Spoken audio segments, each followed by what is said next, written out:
నమస్తే వ్యూవర్స్, నా పేరు డాక్టర్ వెంకట్రామరెడ్డి. నేను Medinine homeopathy and ayurvedic hospital నుంచి మాట్లాడుతున్నాను. ఈరోజు వ్యూవర్స్ అడిగిన ఒక క్వశ్చన్కి సమాధానం చెబుదాను మేము ముందుకు వచ్చాను. అదేంటంటే మంచి క్వశ్చన్ అడిగారు. ఇది మన హోమియోపతిలో సైనసైటిస్కు, బ్రాంకైటిస్కు, ఆస్తమాకు ఏమన్నా మెడిసిన్స్ ఉన్నాయా అని అడిగారు. మంచి క్వశ్చన్ అడిగారు సార్ మీరు. రెండవది మంచి మెడిసిన్స్ కూడా ఉన్నాయి మన దాంట్లో. ఈ సైనసైటిస్ వల్ల పిల్లలు చాలామంది చిల్డ్రన్స్కి ఎక్కువ వచ్చే అవకాశం ఉంటుంది. ఎందుకంటే వీళ్ళు మన చేతిలో మనం చెప్పిన వినకపోవచ్చు. పిల్లల్ని మనం ఎక్కువ గారాబం చేస్తుంటాము.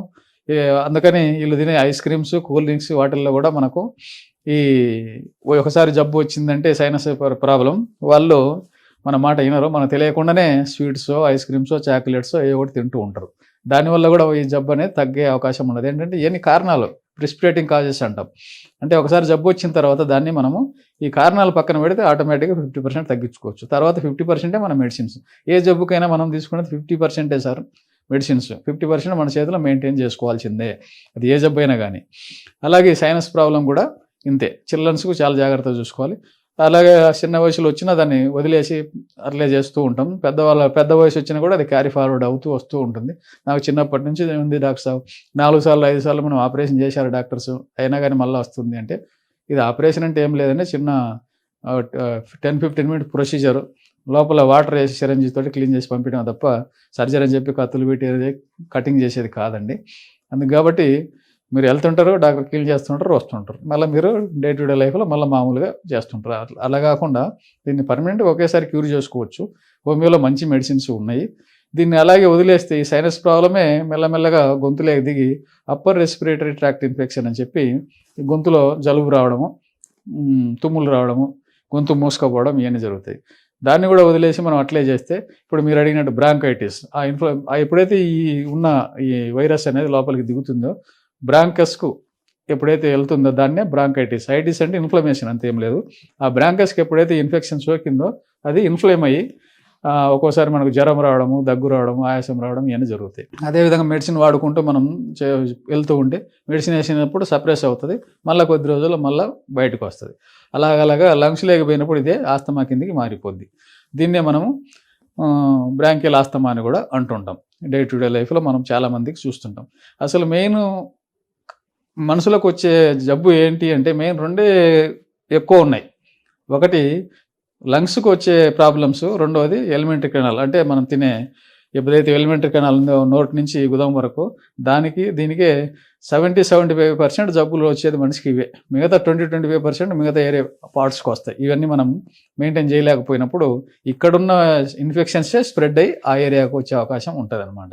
అందుకే మనకు హోమియోలో సైనస్కు మంచి మెడిసిన్స్ ఉన్నాయి. అవి ఏంటంటే లెమ్నా మైనర్ అనేది ఒక మెడిసిన్ ఉంటుంది. ఆ మెడిసిన్ ఉదయం సాయంత్రం 1 వీక్ 10 డేస్ వేసుకోండి. అది చూసుకోండి, నాజల్ పాలిప్స్ అటువంటి ఉండి, నోస్ అబ్స్ట్రక్షన్ ఉండి ఏదన్నా ఉంటే ఈ లెమ్నా మైనర్ అనే ఒక మెడిసిన్ పనిచేస్తుంది. అలాగే స్టిక్టా పల్మోనేల్ అనేది ఒక మెడిసిన్ ఉంటుంది. ఇవన్నీ కూడా 200 పొటెన్షియల్లో తీసుకోండి. 1 వీక్ 10 డేస్ ఇది వేస్తూ ఫాలో 10 వేసుకుంటే మీకు పూర్తిగా నాజల్ పాలిప్స్ కానీ ఆ సైనస్ కానీ తగ్గే అవకాశం ఉంటుంది. సైనస్తో వచ్చే హెడ్ఏక్ ఏదన్నా ఉండి బాగా లెఫ్ట్ రైట్ హెడ్ఏక్ రావడం, లేదా మొత్తం హెడ్ఏక్ ఏదన్నా ఎక్కువ ఉంటే దానికి అంటే మన హోమియోలో ఏంటంటే మారుతూ ఉంటుంది సిమ్టమ్. ఉదయం ఒక హెడ్ఏక్, సాయంత్రం ఒక హెడ్ఏక్ అట్లా వస్తాయి. మనకు మార్నింగ్ హెడ్ఏక్ ఏదన్నా ఉండి కొంచెం ఎక్కువగా సివియర్గా ఉంటే దానికి నాట్రమర్ అనే ఒక మెడిసిన్ ఉంటుంది. దాన్ని కూడా మనం వేసుకుంటే తగ్గే అవకాశం ఉంటుంది. అలాగా బ్రాంకియల్ ఆస్తమాకు కూడా మనము ఒక మెడిసిన్స్ ఉన్నాయి. ఈ ఆస్తమా కండిషన్ చూసుకొని వేసుకోవాలండి. మేము చెప్తే మెడిసిన్ మీరు వాడి ఇంట్లో సొంత ట్రీట్మెంట్ చేస్తే ఒక్కోసారి ఎక్కువైతే కూడా మా మీదకి సార్ మీరు చెప్పినారు మేము వేసుకున్నామని చెప్పి పరిగెత్తారు. అందుకని దానికి మెడిసిన్ వద్దండి. ఈ బ్రాంకైటిస్, దాంట్లో ఏదైతే బ్రాంకైటిస్లో వచ్చి దాంట్లో ఇన్ఫ్లమేషన్ వస్తుందో దానికి మాత్రం మనము మెడిసిన్ చెప్తా వేసుకోండి. ఒకవేళ బ్రాంకైటిస్ తోటి జ్వరం రావచ్చు. జ్వరం వచ్చినప్పుడు అకోనైట్ అనే మెడిసిన్ ఉంటుంది. లేదా ఎక్కువ జ్వరం ఉందంటే తొందరగా తగ్గడానికి బెల్లడోన్ అనే ఒక మెడిసిన్ ఉంటుంది. ఇది ఫ్రీక్వెంట్గా వేసుకోవాల్సిన అవసరం లేదని, ఇది ఉదయం మధ్యాహ్నం సాయంత్రం 4 రోజులు 5 రోజులు వేసుకొని పూర్తిగా ఆ ఇన్ఫ్లమేషన్ తగ్గి ఆ జ్వరం కూడా తగ్గుతూ ఉంటుంది. అలాగాక శ్లేష్మాలు ఎక్కువ వచ్చి ఆ ఇన్ఫ్లమేషన్ అయినప్పుడు మనం దగ్గునప్పుడు గల్లలాగా రావటం ఇవన్నీ వస్తే కాలిబైక్రోమియం అనే ఒక మెడిసిన్ ఉంటుంది.